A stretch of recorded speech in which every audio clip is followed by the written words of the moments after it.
எதுக்கு அப்படி இருக்கீங்க? 10 பொம்பளை சேர்ந்து ஒரு போலீஸ் ஸ்டேஷனுக்கு ஒரு எந்த ஆபீஸுக்கு போனாலும் முதல்ல 10 பேர் நிற்கிற பொம்பளை கூட்டத்தை பார்ப்பாங்க. பொம்பளை பிள்ளைய போய் இந்த மாதிரி எங்கள் தெருவில் கரண்ட் இல்லைன்னு 10 பொம்பளை போனால் வீட்டுக்கு கரண்ட் மறுநாளே வந்துடும். இதெல்லாம் உங்களுக்கு தெரியாமல் எங்களை அடிச்சுட்டாங்க, எங்களை மிதிச்சுட்டாங்கன்னா நம்ம மேலே தான் தப்பு. அதை முதல்ல யோசிக்க.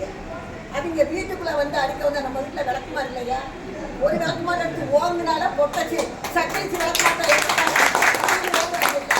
அந்த தைரியம் உங்கள்கிட்ட இல்லையா? இப்போ எல்லாம் பாப்பா குடிக்கார பொம்பளை பிள்ளைய மெயினாக நிற்கிது. மீனாட்சி மரத்தில் எதுக்கு விட்டு கொடுக்க மாட்டாங்க. மற்ற ஊர்லையும் அதே மாதிரி இருந்தால் நம்ம ஆம்பளை பிள்ளைய பின்னாடி நல்லா இருப்பாங்க. அதுதான் எனக்கு இப்போ நம்ம அந்த நான் என் வயசுக்கு கண்டிக்கு போய் ஒரு வீட்டில் வாங்கி சாப்பிட்டேன். இன்னைக்கு என் பேரை பெரிய மெடிக்கல் ஆஃபீஸில் இருக்கேன். ஏன் நாளைக்கு அவன் உள்ள அந்த இடத்துல சொல்லக்கூடாது.